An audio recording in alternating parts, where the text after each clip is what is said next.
Okay, so today we have a brand new reaction to do on the Mr. Ballen channel. His tagline this week says, "Did these chance encounters affect your timeline too?" I'll let you know after the stories. Now, let's see what he does to the like button.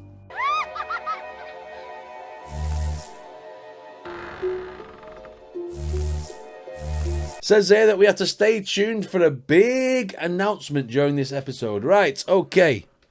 Must be going on tour or something. Hey guys, before we begin, I want to let you know that later in this video, I'm going to be making a major announcement. So you want to stick around for that. I'll give you a hint. New content. Pretty good. Okay. As for today's videos, we're actually going to try something new. I'm going to tell you 3 stories about real people who had something totally unexpected and insane happen to them. Bad hands playing poker. Okay. People who had something totally unexpected and insane happen to them. Think like Stranger Than Fiction, that type of thing. Okay. That not only changed their lives, but also changed the lives of millions of other people too. Now, these stories are kind of a slight departure from what is normal on this channel. Okay. We know that, so please let us know in the comments what you think about this series. If you enjoy it, we will do more of them. But before we get into those stories, if you're a fan of the strange, dark, and mysterious delivered in story format, then you've come to the right place because that's all we do, and we upload once a week. So if that's of interest to you, please sneak into the Like Button's house and replace all of their very expensive, nice knives in their butcher's block with plastic knives. Also, please subscribe to our channel and turn on all notifications so you don't miss any of our weekly uploads. That was lame. Let's get into today's stories.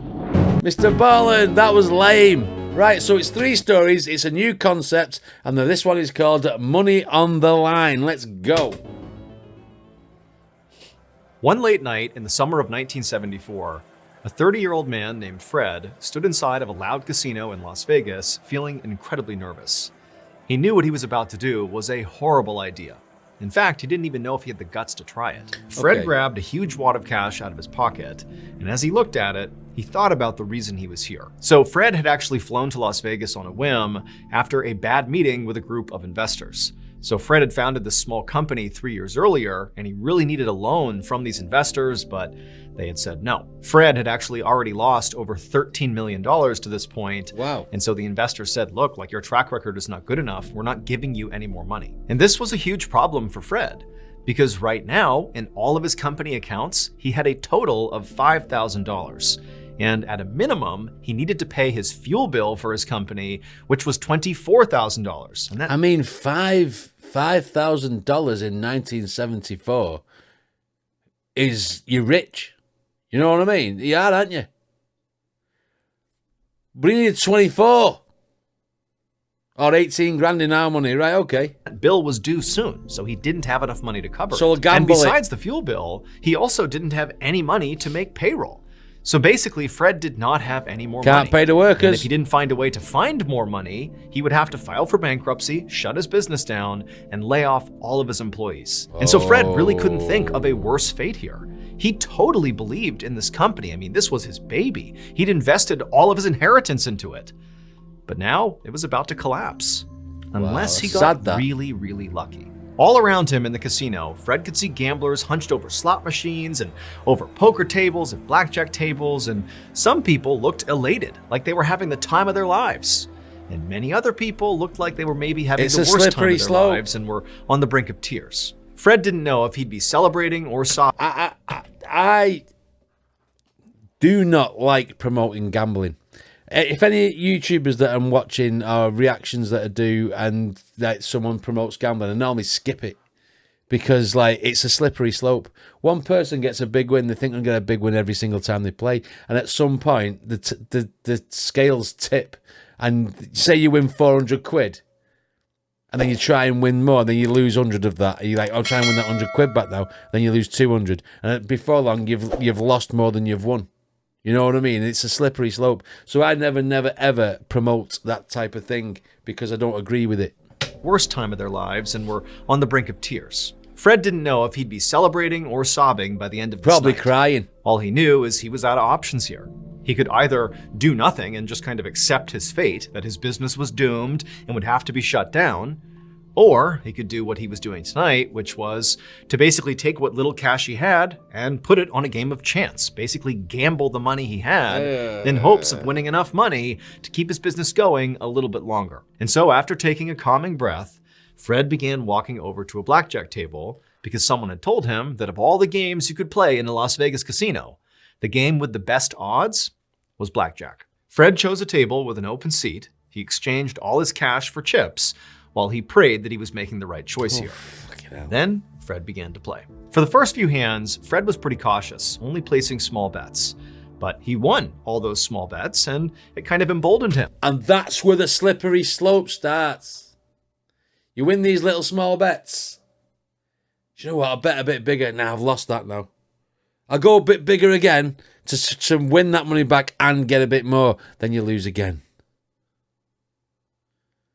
There's only one winner in a casino. Take your small wins and go when you get them. If you're going to do this. Don't hang around and think you're going to get big time. And so he began placing larger bets, and he began winning those bets too. And in fact, it got to the point where he was winning so consistently that a crowd of strangers had formed behind the table just to watch Fred. But Fred wasn't even aware of the crowd behind him. He was so focused on every single hand. I mean, for him, this was like his life he was gambling with. And eventually, he got to a place where he had like a mountain of chips in front of him, and he was gambling huge sums of it all at once. And then eventually, when he had this big mountain of chips in front of him, Fred decided this was it. He was going to double down and go all in. Oh, no. When he said he's got this mountain of chips, I thought he was going to say he had enough and he was going to lead the table. That's why I went yes, and he's going to push them all in. He's going to fucking lose a lot. Oh, Fred. Decided this was it. He was going to double down and go all in. And so he puts all these chips out and he waits, and eventually the dealer flips over their cards, and as soon as they did, the crowd around Fred, who he hadn't even noticed to this point, erupted in cheers because Fred had just won. And when the dealer pushed all the chips back over to him and he got to count how much money he had, he realized he had started with $5,000, but now had $27,000. Go!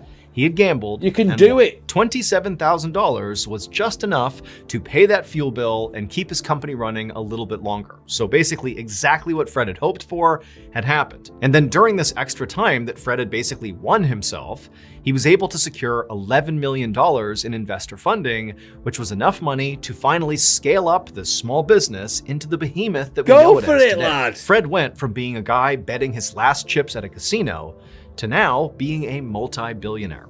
This is not a foolproof plan, though. So anyone who watches this and thinks that they're going to be able to do what Fred did and own a plane, you're not going to. It's just pure luck. Especially in this day and age, I reckon they're more rigged these days. Magnets and shit. Betting his last chips at a casino to now being a multi-billionaire. Fred's full name is Fred Smith, and that little company that he scaled up on a gamble was FedEx.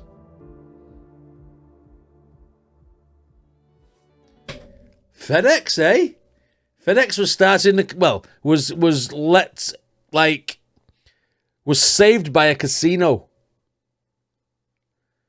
Fucking hell, you lucky get. I have a major announcement. Go on then, Studios, Mr. Ballin. The home of the strange, dark, and mysterious, today has launched another brand new show. It's called Late Nights with Nexpo. It is totally free. It's a podcast, and it's hosted by none other than Nexpo, who you might already know from YouTube, who's been around for many years. He's got millions of subscribers on YouTube. He's got this incredible immersive storytelling style. So if you're a fan of the strange, dark, and mysterious, I know you're going to like Late Nights with Nexpo. And the stories, do some of his stuff then. Kind of bone-chilling, crazy stuff he's going to cover on this podcast will be exclusive to the podcast. So you can't get these stories on his YouTube channel. You can only finally get them on this Ballin Studios production. Right. Okay, so it's called Late Nights with Nexpo. It comes out every Wednesday, and at the end of today's YouTube video, we're gonna play you a sneak peek of the first episode. But beyond that, after this YouTube video is over, you can just look up Late Nights with Nexpo on any podcast platform, and you can listen today to the first 2 episodes because they're live right now. So again, if you are a fan of the content you already get on this YouTube channel, The Strange, Dark, and Mysterious, you're gonna love Late Nights with Nexpo. It's a free show out of Ballin Studios every Wednesday. Enjoy. If you guys like anything from that, or you know anything from that channel, then give me some examples of what I should watch there. Because if Mr. Ballen's promoting him, then I'd be up for it. Because we like different things on the horror channel. Let's go. Drunken Rant. By the way, the first one, normally with Strange, Dark and Mysterious, it's something sinister that happens. This was a positive message because the guy won.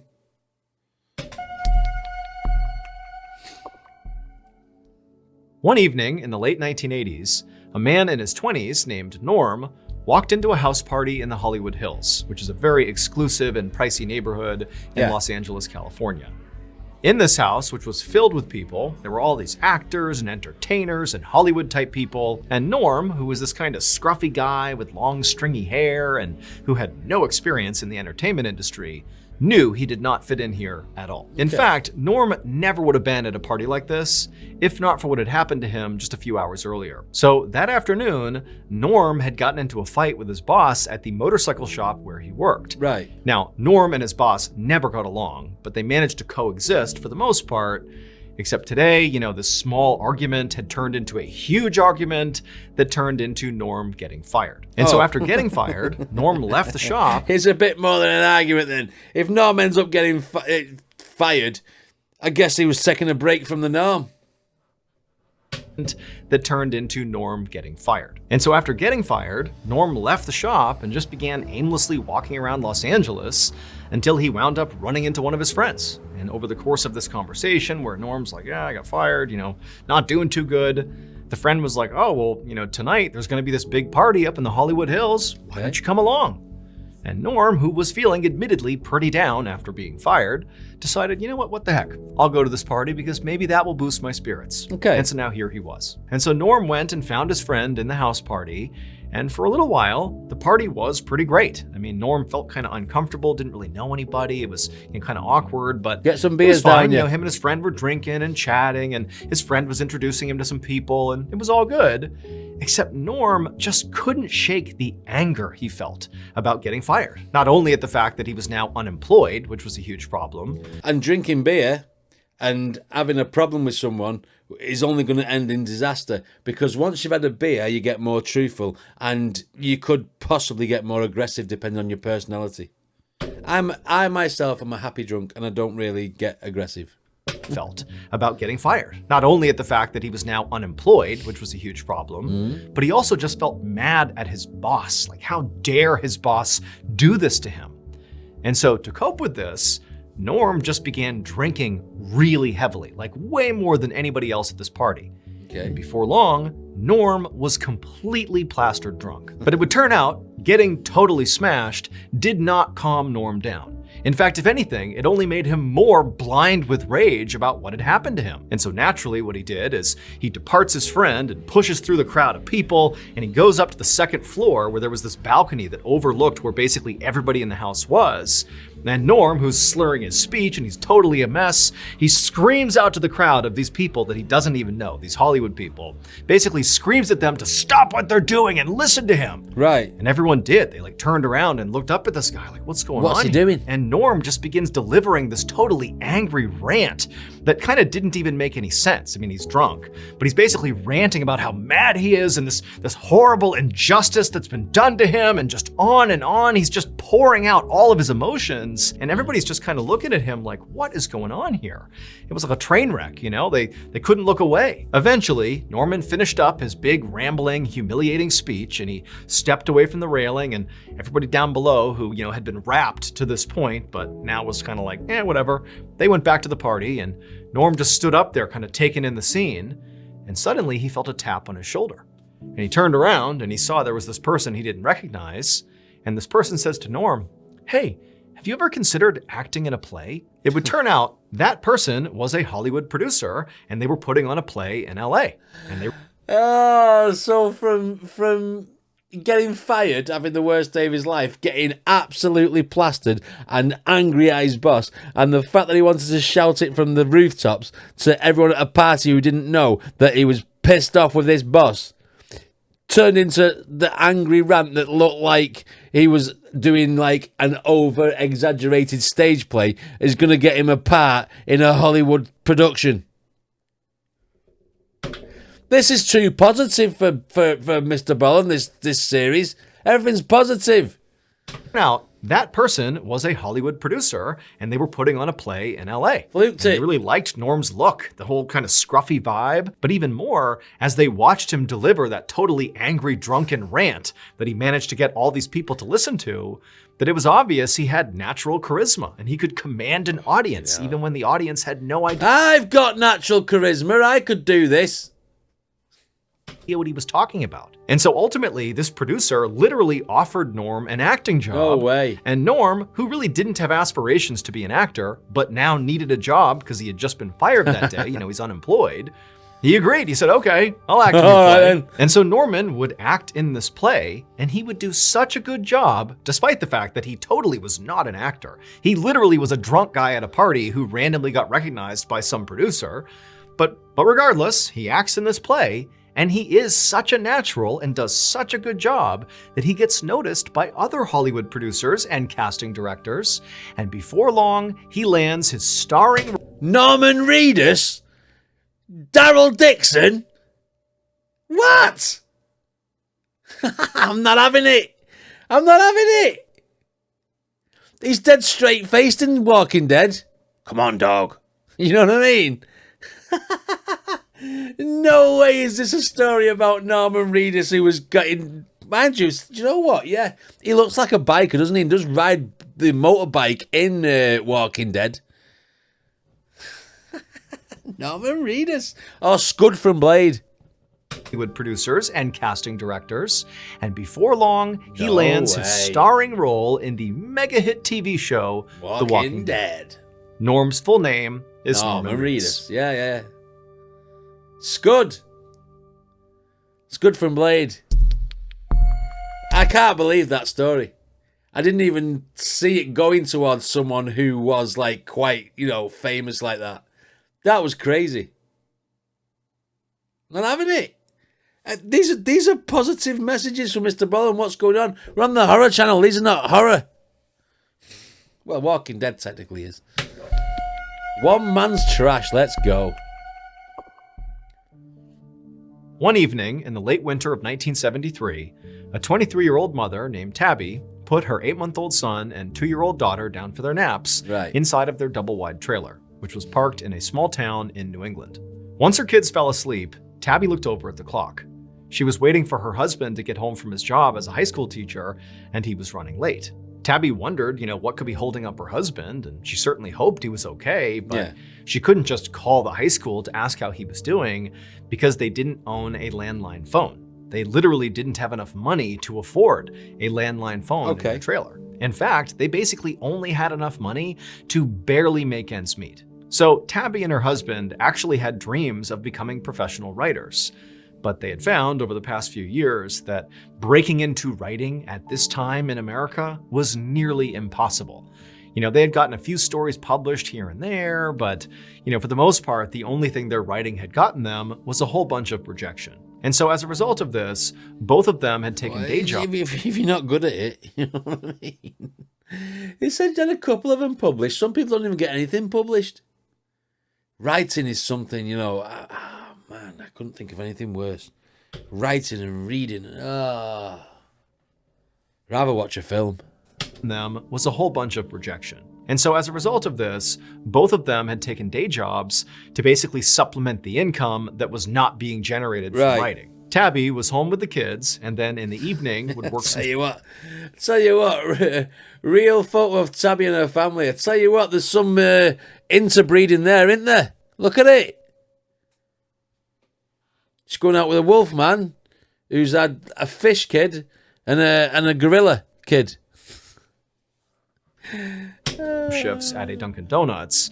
And then her husband, in addition to being a teacher, also worked at a laundromat. But even with their 3 jobs combined, they barely made any money. Now, Tabby still held on to hope that, maybe one day she could break in and be a professional writer and have that be her primary income. Right. But her husband, who also, had the same dream, was over time becoming increasingly more pessimistic about his opportunity to, one day just be a writer. Yeah, he sort of felt like giving up this and truly moving on. was impossible, that they'd struggle forever and he wouldn't become a writer. Tabby walked to the tiny laundry room in the back of their trailer to switch their clothes from the washer to the dryer. So this room, the laundry room, actually doubled as her husband's office. And as soon as she walked back there, she saw his desk was a total mess. All around his typewriter, which sat right in the middle of the table, were all these empty beer cans and food wrappers and rejection letters from various magazines and publications. And the trash can next to the table on the ground was overflowing with crumpled up pieces of paper. Feeling very annoyed by this mess, Tabby reached down to tie up the trash bag to take it outside. But as she went to do that, she happened to glance at one of these crumpled up pieces of paper in the trash, and she skimmed a couple of sentences that were written on it, that were typed on this paper. And then she stole his work. And then she took it to a publisher, and she got published. And her husband ended up with a drinking problem because he was saying, that was my paper. That was my story. And Tabby was like, I'm famous. I'm moving out this trailer. Your history. Mind you, no, because these Mr. Ballen stories have... they went to Vegas. These Mr. Ballen stories today have been very, very positive and very, very uplifting and wholesome. In the trash, and she skimmed a couple of sentences that were written on it, that were typed on this paper.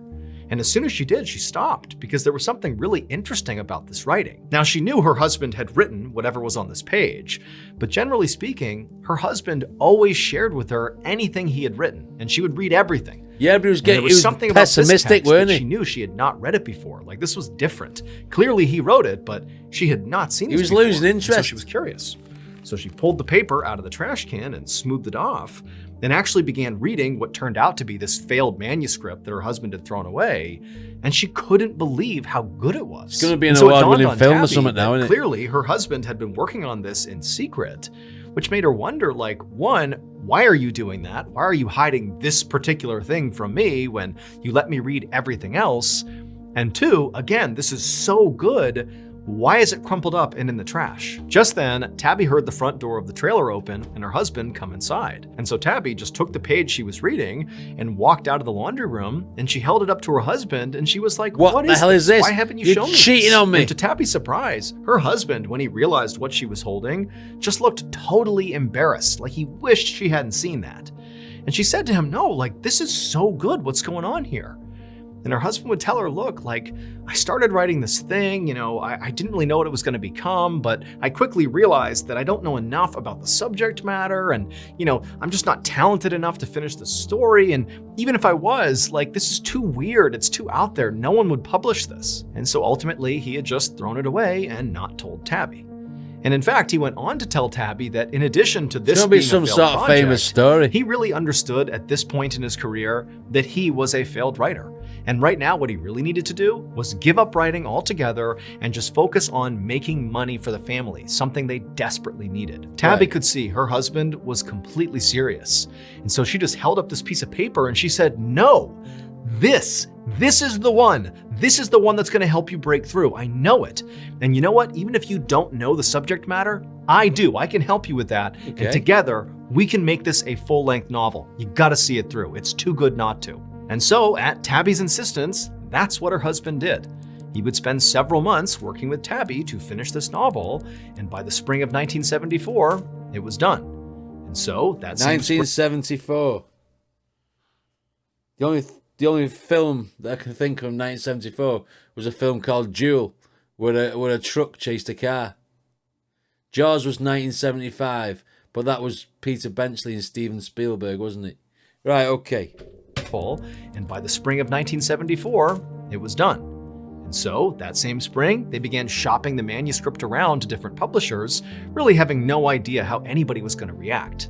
But they were both totally blown away when one of the major publishers they sent this thing to came back and said, not only will we absolutely print this book, but we'll also give you a $400,000 advance.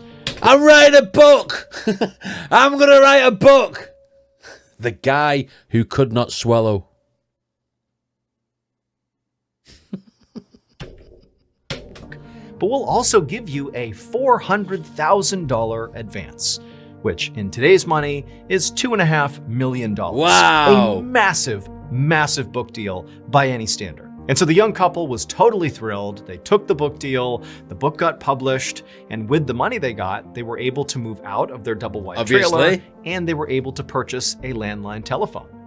But that was only the beginning. Tabby's decision to pull that crumpled up piece of paper out of the trash can and force her husband to turn it into a novel would prove to be a good one, because her husband would go on to become arguably one of the most famous writers in the world. Who? That story that Tabby saved from Stephen the trash King! can would go on to become the iconic horror novel Carrie.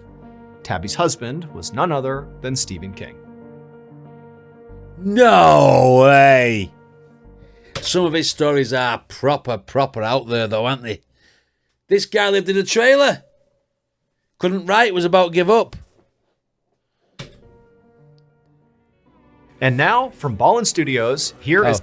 Right, I mean, again, I suppose... Strange, Dark and Mysterious. He did say at the beginning of the thing that, like a bit of a disclaimer, that it wasn't what we normally do. And you know what? He still put that Mr. Bourne twist on it and got us to go, no way. Do you know what I mean? So he's given us basically the life and times of Norman Reedus, the life and times of Stephen King. You know what I mean? And it was interesting more than anything. I mean, I'm sitting here thinking like we're going to get some sort of negativity or we're going to get some sort of horror punchline here or something. But you know what? A refreshing change. It was a refreshing change to have like a look into someone's life, I suppose, who you know about in the first place. I mean, Stephen King was going to give up. Norman Reedus had a drunken rant and ended up in Walking Dead. I mean, who knew? Anyway, what did you guys think of this reaction? Let me know in the comments. Don't forget to check out Mr. Bourne's original video, and I'll see you all next time.